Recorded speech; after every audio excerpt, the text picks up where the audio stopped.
Selamat datang di podcast Akal Radikal, edisi 25 Maret 2020.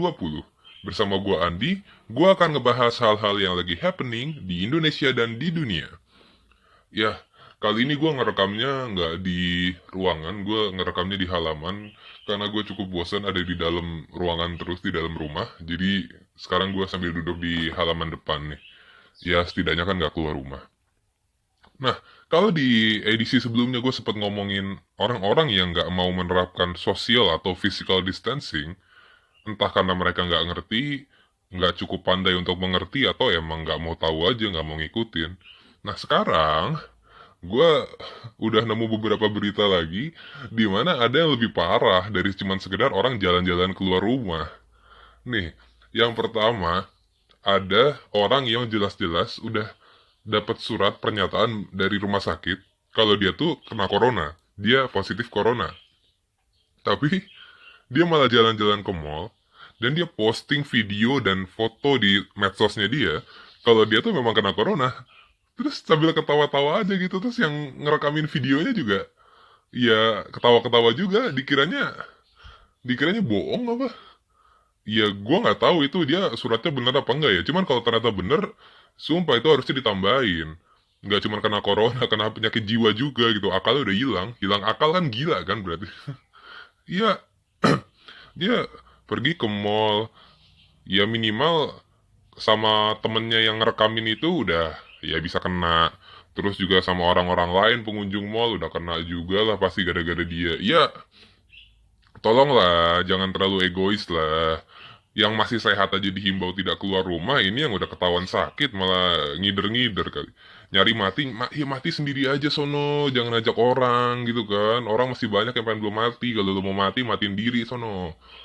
Nah, ada lagi, yang kedua, ada jenazah nih. Jenazah, tadinya PDP Corona. Terus, udah dibungkus sama pihak rumah sakit dan udah dibilangin ke keluarganya bahwa ini jenazah udah nggak bisa dimandiin lagi, udah nggak bisa didoain lagi di rumah gitu. Pokoknya harus langsung dibawa ke kuburan, dikubur. Cuman pihak keluarganya karena mungkin sudah hilang akal, ya memaksa untuk bawa jenazahnya pulang. Sampai ada videonya loh, di mana jenazahnya dibuka lagi, digotong, dipeluk-peluk gitu. Katanya ada yang bilang juga sampai dicium-cium.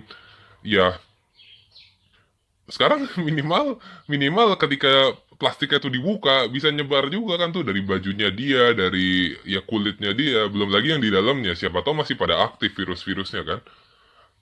Iya, memang nggak bisa dipungkiri kalau misalnya saudara kita atau orang terdekat kita itu meninggal, ya pasti perasaan sedihnya sangat mendalam dan pengen ketemu untuk terakhir kalinya lah sebelum dikubur kan. Tapi kan sebenarnya bisa lah kalau pakai akal sedikit lah.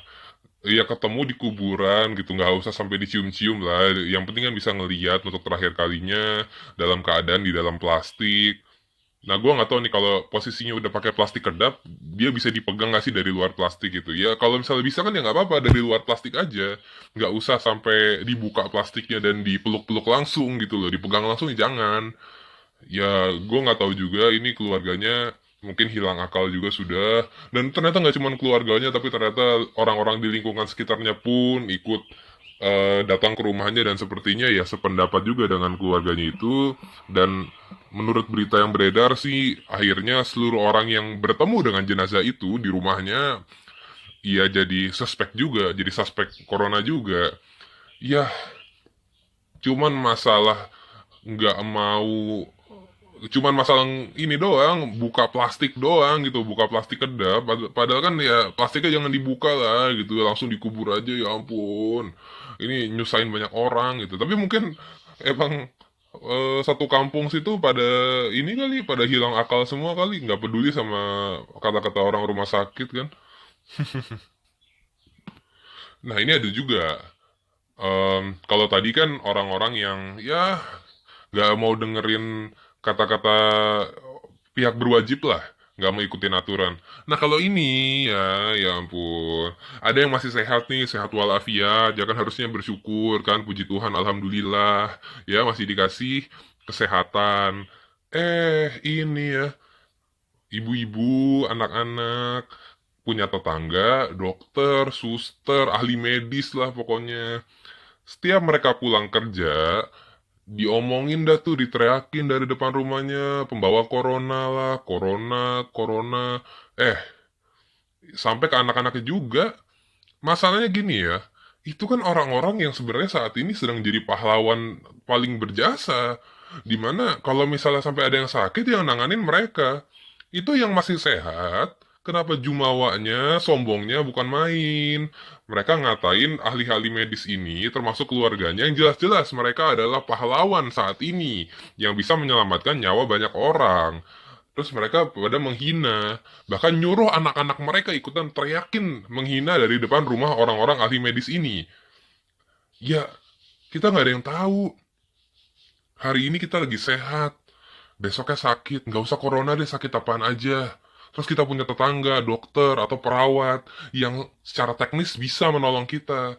Kok ketika kita lagi sehat, kita menghina mereka? Emang sudah yakin kalau misalnya pas kita lagi sakit, kita nggak butuh bantuan mereka? Gitu kan? Ya, lu pada kalau misalnya pada menghina-hina dokter-dokter, suster-suster, seluruh ahli medis itu termasuk keluarganya, kalau sampai lu kenapa-napa, sampai lu kena sakit, mau corona ke, corolla, mau kesandung batu, jatuh luka ke anak lu, jangan minta tolong sama mereka ya. Ya, jangan sampai lah lu minta tolong sama mereka, karena sekarang ini lu sudah merendahkan harga diri mereka, lu sudah menganggap mereka tuh kayak pembawa petaka, padahal mereka justru yang lagi melawan petaka yang lagi melandai negara ini dan dunia ini gitu. Ya, tolonglah, akal tuh dipakai, hati dipakai. Jangan sampai punya akal, punya hati nggak dipakai dua-duanya, itu akibatnya bisa sangat fatal. Kalau misalnya punya akal nggak punya hati, jatuhnya tuh kayak yang penimbun masker, itu punya akal nggak punya hati. Punya hati nggak punya akal kayak tadi tuh yang apa namanya, jenazah maunya dipeluk-peluk, dicium-cium, maunya dimandiin kayak jenazah biasa, itu pakai hati doang nggak pakai akal. Lah kalau ini ya, sama yang tadi tuh yang jalan-jalan ke mall pada lagi sakit, udah nggak punya akal, nggak punya hati. Ya, yang ini nih yang ngatain dokter, suster, ya, ini sumpah deh, aduh, kalau lu sampai sakit, gue yakin akal lu baru jalan nanti, akal lu jalan, lu minta tolong dah ke tetangga lu tuh, Pak, saya sakit nih, kenapa ya, gitu. Wah, kalau misalnya gue yang jadi tetangga lu, jadi yang dokter apa jadi perawatnya sih, aduh, aduh, gimana ya rasanya ya, butuh, butuh jiwa menolong yang kuat sekali untuk bisa menepis rasa kesel terhadap lu pada yang selama ini menghina gue. Tapi sepertinya orang-orang yang sudah menjadi dokter, menjadi perawat, mendedikasikan diri mereka di bidang pekerjaan itu memang orang-orang dengan jiwa penolong yang besar sih. Mudah-mudahan mereka tidak terlalu terpengaruh dengan omongan-omongan buruk dari tetangga-tetangganya. Meskipun ya, yang kasihan sih anak istrinya atau ya sanak familinya yang tinggal di situ juga lah ikut jadi bahan cemoohan. Ya gua harap sih mereka bisa kuat menghadapi kebodohan-kebodohan tetangga-tetangganya ini ya. Jadi kesimpulannya apa di edisi kali ini? Gua mau mengajak sekali lagi gue mengajak untuk kita supaya lebih memakai akal kita dan juga hati kita.